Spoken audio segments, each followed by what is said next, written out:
ये मृत्युलोक वाले भी मुझे चैन से जीने नहीं देते। पहले विश्वामित्र ने मेरी नींद हराम की, फिर कोई और आ गया, और अब ये नया तपस्वी कौन है ये जो बंगाल की खाड़ी में बैठकर मेरी कुर्सी हिला रहा है? महाराज, उनका नाम ऋषि मार्कंडेय है। वे घोर तपस्या में लीन हैं। उनका ध्यान इतना गहरा है कि उनके शरीर से एक भयंकर तेज निकल रहा है जिसकी गर्मी स्वर्ग तक पहुंच रही है। गर्मी स्वर्ग तक नहीं, मेरी कुर्सी तक पहुंच रही है। अगर इसने और तप किया तो भगवान इसे खुश होकर मेरा ही सिंहासन दे देंगे। मैं ऐसा नहीं होने दूंगा। ये कुर्सी मेरी है। पर महाराज, वे साधारण ऋषि नहीं लगते। उन्हें डराना या डिगाना आसान नहीं होगा। साधारण तरीका? इंद्र कभी नहीं। इंद्र कभी साधारण खेल नहीं खेलता। अगर डर से काम नहीं बनता तो वासना से बनेगा। जाओ, स्वर्ग की सबसे खूबसूरत अप्सरा मेरी पटरानी उर्वशी को बुलाओ। आज उस ऋषि का घमंड और तपस्या दोनों टूटेंगे।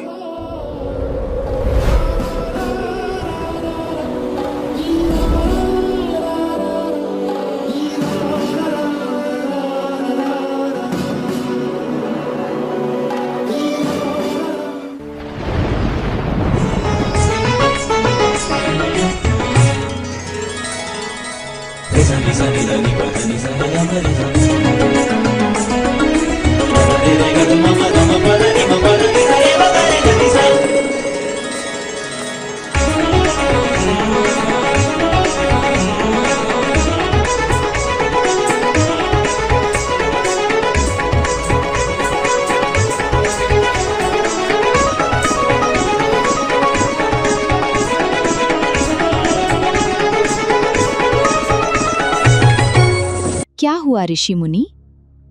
तुम इंसान ही हो या पत्थर? मेरा ये यौवन, मेरा ये रूप देखकर तो बड़े बड़े तपस्वियों के कमंडल छूट जाते हैं। तुम्हारी समाधि कैसे बच गई? क्या मैं तुम्हें सुंदर नहीं लगी? बेटी, तुम किस घमंड में चूर हो? तुम नाच रही थी वो ठीक है, तुम्हारी कला अच्छी है, लेकिन तुम ये मत सोचना कि मेरी समाधि तुम्हारे इस नाशवान शरीर पर टिकी थी जिसे तुम सुंदरता समझती हो। नाशवान शरीर? मैं स्वर्ग की सबसे खूबसूरत अप्सरा हूँ। मेरी एक झलक पाने के लिए देवता तरसते हैं। अगर आप मेरी सुंदरता नहीं देख रहे थे तो आपकी आंखें कहाँ खोई थीं? तुम्हारी सुंदरता तुम्हारी और उन अंधे देवताओं की नजर में होगी बेटी। मैं यहाँ बैठे बैठे अपनी भीतर की दूरबीन से, अपने सूक्ष्म ध्यान से ब्रह्मलोक के नजारे देख रहा था। और सच कहूं, वहां ब्रह्मलोक में जो देवियां नाच रही हैं ना, तुम्हारी जैसी शक्ल वाली औरतें तो वहां उनकी दासियां हैं जो झाड़ू पोंछा करती हैं। जब मैं इतनी उच्च कोटि का दृश्य देख रहा था तो भला तुम्हारे इस साधारण नाच में मेरा मन क्यों अटकता? अगर इतनी ही पहुंच है आपकी तो यहाँ इस खारे समुद्र के किनारे धूल क्यों फांक रहे हैं? चलिए मेरे साथ इंद्रलोक, वहाँ का सुख भोगिए। वहाँ न बुढ़ापा है न कोई दुख। एक बार तो चलकर देखिए महाराज। तुम्हारे इंद्रलोक जाऊं? और उस इंद्र का क्या जो खुद नाशवान है? बेटी, तुम कहती हो ना कि स्वर्ग में कभी मौत नहीं आती। जरा अपनी अंतरात्मा पर हाथ रखकर सच बताना, जब तुम्हारा ये इंद्र अपनी आयु पूरी करके मरेगा तो तुम्हारा क्या होगा? तुम तो विधवा हो जाओगी। विधवा? मैं और विधवा? महाराज, आप स्वर्ग के नियम नहीं जानते। मैं कोई साधारण औरत नहीं, मैं स्वर्ग की पटरानी हूँ। ये कोई पति पत्नी का रिश्ता नहीं, ये एक कुर्सी है। जब एक इंद्र का काल समाप्त होता है तब मैं शोक में नहीं डूबती। ब्रह्मा के एक दिन में अनेक इंद्रों के साथ स्वर्ग का शासन चलता रहता है। एक गया तो दूसरा आएगा, दूसरा गया तो तीसरा। मैं तो 14 इंद्र भोगूंगी। मेरा सुख तो अमर है। हे नादान आत्मा, मुझे तुम पर तरस आ रहा है। जिस स्वर्ग को तुम अमर मान रही हो, वहां तो तुम्हारे भगवान भी किराए के मकान में रहते हैं। तुम खुद अपने मुंह से स्वीकार कर रही हो कि तुम्हारे पति मरेंगे, 14 बार मरेंगे, और तुम उसे अमर सुख कह रही हो। एक दिन तुम भी तो मरोगी, फिर क्या होगा?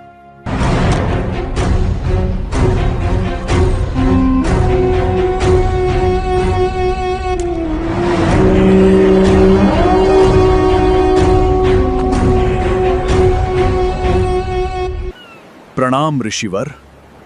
ऋषिराज, मैं हार गया, आप जीत गए। आपके इस घोर तप और वैराग्य से मैं बहुत प्रसन्न हूं। आइए, अब ये तपस्या छोड़िए, मेरी कुर्सी ले लीजिए, स्वर्ग के राजा बन जाइए। ये उर्वशी और बाकी अप्सराएं आपकी सेवा करेंगी। तेरी कुर्सी? अरे इंद्र, तुम्हारी ये स्वर्ग की कुर्सी हमारे लिए तो कौवे की बीट के बराबर है। मैं इस कूड़े के ढेर पर बैठने के लिए तपस्या नहीं कर रहा हूं। कूड़े का ढेर? आप होश में तो हैं मुनिवर। ये स्वर्ग है, यहां अमृत है, अप्सराएं हैं, कल्प वृक्ष हैं। और उसके बाद क्या है इंद्र? तू दुनिया को धोखा दे सकता है, पर मुझ जैसे ज्ञानी को नहीं। तू सच बता, जब तेरे 1008 चतुर्युग यानी ब्रह्मा का एक दिन पूरे हो जाएंगे और तेरा स्वर्ग का सारा पुण्य खत्म हो जाएगा, तब तू कहां जाएगा? बता मुंह से। तुम बताओ उर्वशी, क्या तुम्हें नहीं पता कि पुण्य खत्म होने के बाद क्या होता है? महाराज, पुण्य खत्म होने के बाद जो इंद्र यहाँ राज करता है वो धरती पर जाकर गधा बनता है, और हम अप्सराएं जो यहाँ स्वर्ग में इतराती हैं, पुण्य खत्म होने पर हमें सीधे नर्क की आग में फेंका जाता है। हम गधी और कुतिया बनकर धक्के खाती हैं। जब ये अंजाम पता था तो तुम यहाँ मुझे बहकाने क्यों आई?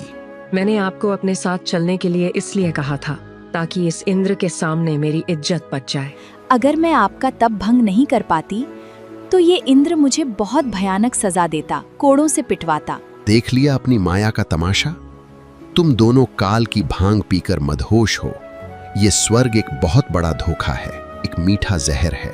जो आज राजा है वो कल जानवर बनेगा, जो आज पटरानी है वो कल नर्क में तड़पेगी।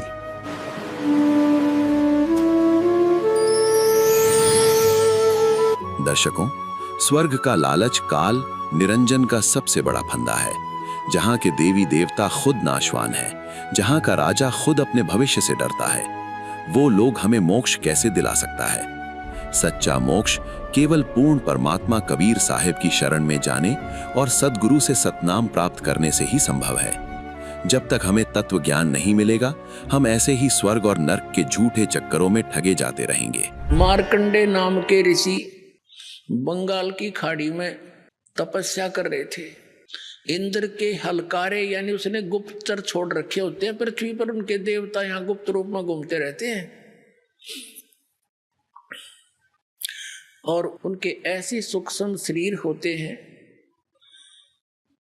ये लंबी डिटेल बन जाएगी जब मैंने ये चैप्टर दूसरा शुरू कर दिया, क्योंकि आपने आज तक ज्ञान तो सुना ही नहीं है। उस अज्ञान को ज्ञान मान के ग्रहण कर रखा है। लेकिन सिंपल सा इतना ही कहेंगे कि उसके हलकारे गुप्तचर CID वाले घूमते रहते हैं और उन्होंने पता लग गया कि ऐसे एक ऋषि मार्कंडे नाम के ऋषि बहुत समय से बैठे हैं, तपस्या कर रहे। इंद्र को चिंता बन गई कि कहीं तेरी गद्दी प्राप्त ना कर ले। उस तप को भंग कराने के लिए, साधना को डिस्टर्ब करने के लिए उसने एक उर्वशी भेजी। एक औरत आई खूबसूरत, और उसने उस ऋषि के सामने थोड़ी सी दूरी पर डांस करना शुरू कर दिया, नाचना शुरू कर दिया।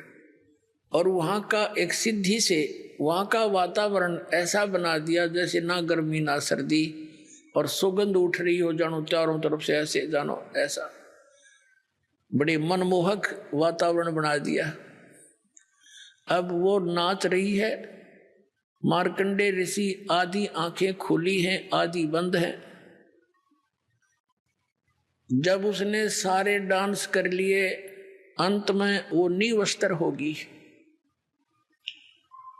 तब मार्कंडे ऋषि बोले, हे बेटी, हे माई, हे बहन, आप यहाँ किस वास्ते आई? तब उर्वशी ने कपड़े पहनते हुए कहा कि हे ऋषि, मेरे स्वरूप को देखकर यहाँ अन्य इस बनखंड के, इस वन के, डिवीजन के, इस टुकड़े के जितने ऋषि महर्षि थे उनके वो तो डामाडोल हो गए, और छोड़ कर इस तपने खड़े होकर लागे देखने मेरे को। लेकिन ना जाने आपकी समाधि कहाँ गई हुई थी, ये आप जानो। आप डगमग नहीं हुए।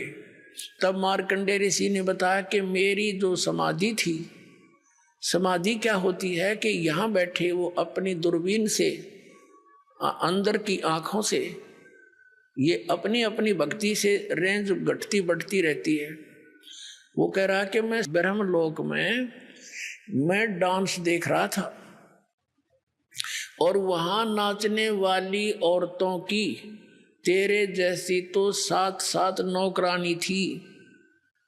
तो तेरे डांस ने के देखूं, मैं तो तेरे से इतनी सुंदर थी वो, जिनकी तेरे जैसी तो नौकरानियां थी। वहां मैं समाधि लगा रहा था। अपने आत्माओं, ये तत्व ज्ञान है, इससे दूध और पानी छनेगा, अलग अलग हो जाएगा। एक तरफ तो ये है कि मार्कंडे ऋषि ने अपनी साधना को सर्वोच्च मान रखा था। तो उर्वशी कहने लगी कि महाराज, आप एक बार इंद्रलोक में चलो।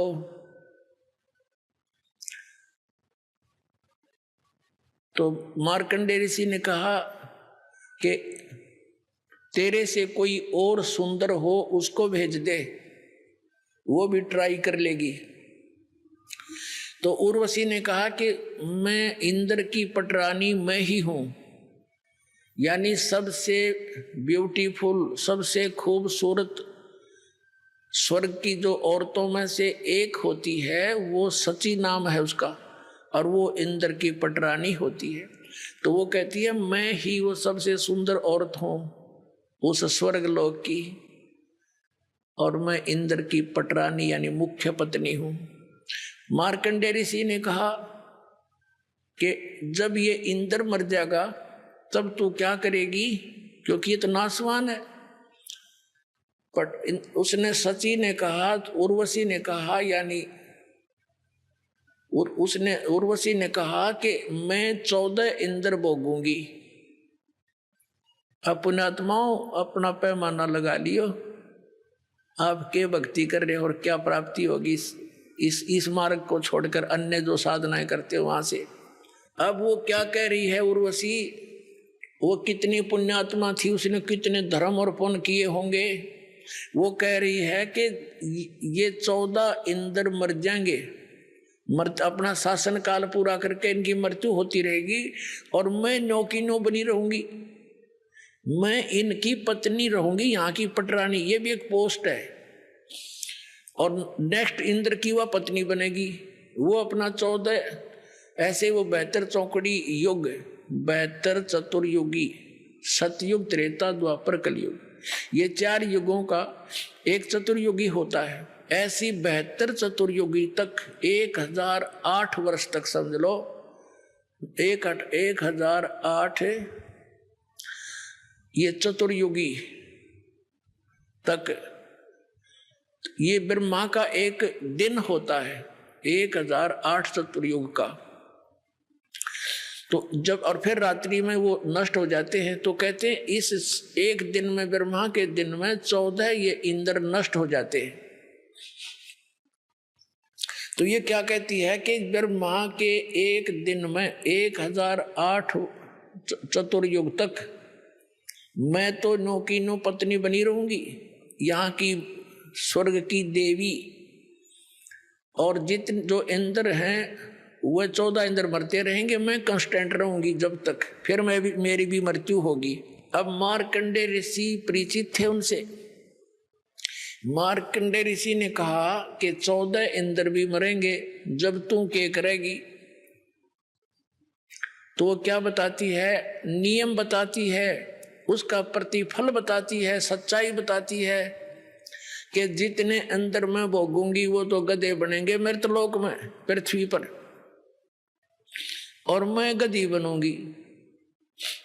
मार्कंडेय ऋषि माथे माथ मारता है, फिर जहां का राजा गधा बने और वहां की पटरानी गधी बने, तो मुझे इसे लोक में क्यों ले जावा थी तू? तब उस इंद्राणी ने कहा कि इसलिए ले जाना चाहती थी कि मेरी इज्जत रह जाती, नहीं तो मेरी मजाक करेंगे, मुझे सजा दी जाएगी कि तू हार के आगी। या दंड देता है वो जो उस लड़कियों को भेजता है किसी को, जैसे विश्वामित्र तपस्या करे था, उर्वशी भेज दी इस इंद्र ने, तो उसके साथ उसका संपर्क हो गया। एक लड़की होली ना जब जन्म करके और छोड़ कर जाती रही अक्षमाल ऋषि जी, फिर वो विश्वामित्र रोनता अंड है। तो ऐसी स्थिति है इनकी।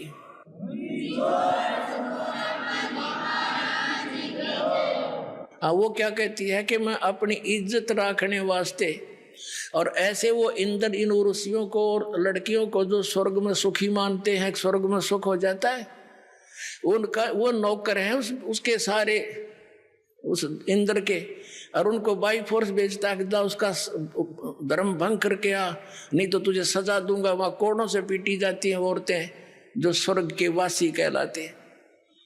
इस डर के मारे वो कह रही है कि मुझे दुआगन करेंगे, सजा दी जाएगी, आप एक बार चल पड़ो।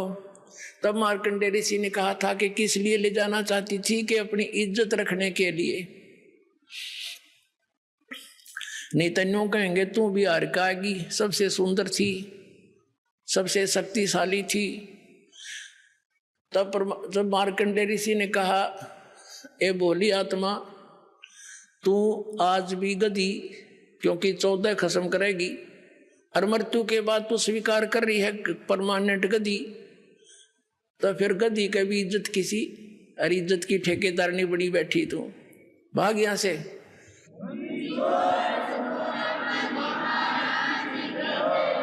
फिर क्या हुआ कि इंद्र आ गया वहां पर, स्वर्ग का राजा आ गया और कहने लगा, हे बंद निवाज, हम हारे तुम जीते, इंद्र की गद्दी प्राप्त करो। मार्कंडेय ऋषि कहने लगा, अरे अरे इंद्र तू क्या कह रहा है? इंद्र की गद्दी तो हमारे लिए काग की बीट है, हमें नहीं चाहिए, तो ये रख अपने को। और फिर मार्कंडेय ऋषि ने कहा, इंद्र बात सुन बैठ जा। अब इंद्र तक खुश हो गया कि ऋषि ने बख्श दी मेरी गद्दी वापस, अभी हमने तो इतना ज्ञान है। तब समझाने की चेष्टा की मार्कंडेय ऋषि ने कि देख, मृत्यु के उपरांत तू पशु बनेगा, गधे की योनि में जाएगा, आजा तुझे ऐसी भक्ति बता देता हूं, तेरा मोक्ष हो जाएगा, ब्रह्मलोक में चला जाएगा। अब इंद्र क्या कहता है कि महाराज जी इब तक मौज करने दो, फिर देखूंगा, फिर बोलो। अपने आत्माओं सब के वह बीमारी है जो इन स्वर्ग के देवताओं तक के, आपने भी यही है। अब जैसे ये दास किसी को, अपने मित्र प्यारे को, जैसे दास जूनियर इंजीनियर की नौकरी करता था जेई की, तो उन अपने साथियों को भी कोशिश की समझाने की, जो जिसको थोड़ा सा ज्ञान सुहावा था उसको बैठा के समझाने की चेष्टा की। तो वो क्या कहता, भाई फिर देखेंगे, फिर देखेंगे, फिर के देखा है गधा बने पाछा तो कुमार देखेगा। फिर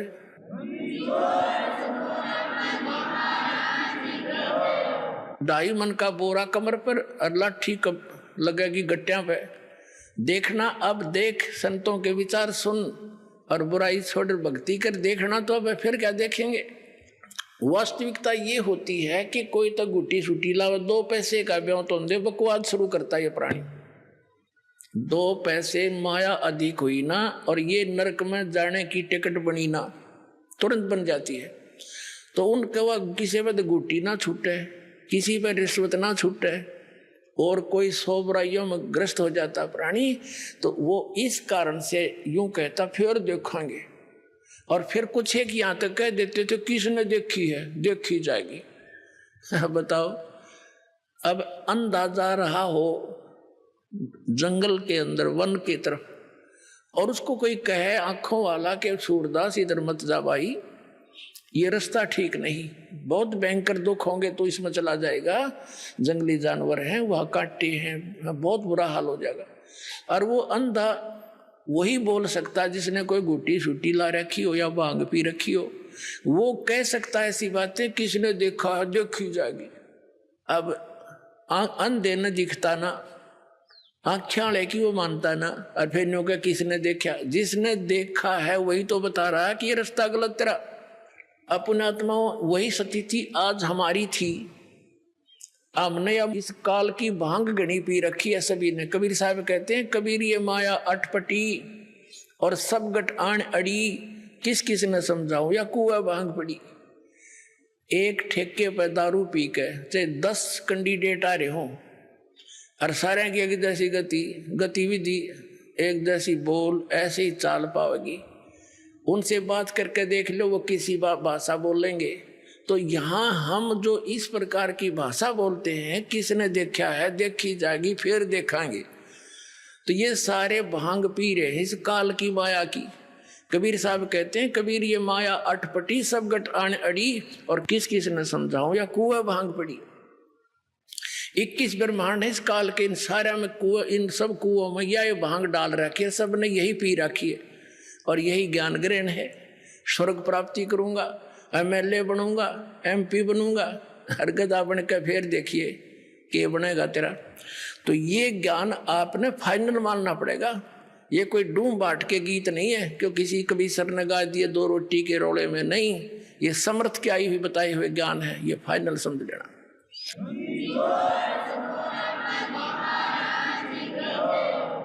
अपने आत्माओं, अब मार्कंडे ऋषि की सतिथि देखते हैं। अब ये तत्व ज्ञान है, और ये दास परमात्मा ने इस मार्ग का मास्टर बना दिया। अब दास चाहता है कि आपको भी ये ज्ञान दूं, आप भी खुद दृढ़ हो और अन्य को भी समझाने की चेष्टा करो, या नाम दिलाओ ला करके। अब जैसे ये कहते हैं ना, समाधि लगाओ, और हम ये भी सुना करते थे, हजारों वर्ष तक महापुरुष समाधिस्थ रहते थे। ये मन इतना उस्ताद है, आप कहीं बस की इंतजार में बैठ जाओ ना बस स्टैंड पर, आपको ये मालूम भी हो कि आध घंटे में आओगी बस, फिर भी मन 2 मिनट के बाद उठ कर नहीं देखेगा, कोई भी खुड़का सुन जा, यानी वहां भी ना चैन से बैठने देता ये, और ये समाधि में बैठने दे, वैसे बैठने दे किसी को। जैसे आप सिनेमा देखने जाते थे, अब तो नहीं जाना है, तो उसमें 3 घंटे का पता नहीं लगता, क्योंकि उसमें नए नए सीन देखने को मिलते थे, और 3 घंटे ऐसे कट जाते। वो मन की खुराक थी, वहां आराम से टिका रहता है, और 3 घंटे वो खत्म होगी रही जल्दी खत्म। टाइम देखा पूरा 3 घंटे लग गए, जैसे 10 मिनट। अब जो ये समाधि लगाने का ढोंग करते हैं, इनके विषय में सूक्ष्म वेद में बताया परमात्मा ने कि डंब करें डूंगर चढ़े, अंतर झीनी झूल, और जग जाने बंदगी करे, ये बोल सूल बबूल। जैसे ये देखे होंगे संत साधु पहाड़ पर या टीले से पे ऊंचे स्थान पर बैठेंगे वृक्ष के नीचे, और समाधि लो बैठ जाएंगे आसन पदम लगा के, तो दूर से दिखे वो कौन बैठा है। नगर वाले देखें भाई महात्मा बैठा तपस्या करे, फिर लाइन लग जाए, उड़ा माथा टेकनी आएगी। तो परमात्मा कहते हैं डंब करें, डंब माने लोग दिखावा पाखंड करते हैं, आडंबर करते हैं, डंब दंब करें डूंगर चढ़े ऊंचे स्थान पर बैठेंगे। और अंतर्जीनी झूल अंदर न्योकी नो को बदे और जग जाने भक्ति करे यो बोए सूल बबूल। अब मार्कंडे ऋषि जो समाधिस्थ हो चुका था, बहुत दिनों तक बैठा था, वो क्या देख रहा था? उसने आप स्पष्ट कर दिया कि जहां मेरी समाधि थी वहां मैं डांस देख रहा था और वहां ब्रह्मलोक के अंदर मेरी समाधि पहुंच गई थी। और वहां नाचने वाली इतनी खूबसूरत औरतें हैं तेरे जैसी, तो वहां बंदी नौकरानी थी उनकी। तो ये मन न्यो टेक्या रहा था इन ऋषियों का। अब जैसे पुण्यात्माओं हमारे शरीर में चैनल लगे हुए हैं, चैनल, ये चैनल जो हैं ये कैसे हैं? जैसे कमल है, हमारे चक्कर बोलते हैं जिनको, शरीर में चक्कर है, एक मूल चक्र, फिर स्वादिष्ठान चक्र, इनको कमल भी बोला संतों ने, और फिर नाभि चक्र, फिर हृदय चक्र और कंठ वाला कमल चक्र, और फिर त्रिकुटी चक्र, त्रिकुटी कमल। तो ये क्या है? ये समझ लो कि एक टेलीविजन के अंदर चैनल लगे हुए हैं। तो जिस चैनल को आप ऑन कर दोगे, वर्किंग में कर लोगे, उस टीवी के अंदर जिस स्थान से वो प्रोग्राम रिले हो रहा है वो स्थान तो कहीं और है और दिखाई दे रहा टीवी में, एज इट इज दिखाई दे रहा है। तो ऐसे ये ऋषियों ने हठ योग किए। लंबी आयु थी पहले, सतयुग में 1,00,000 वर्ष की आयु होती है और त्रेता में उससे कम हो जाती है, 10-10 हजार वर्ष की आयु होती है, और द्वापर में 1-1 हजार वर्ष की, प्रारंभ में ज्यादा होती है, लास्ट में 1,000 पे अंत होता है।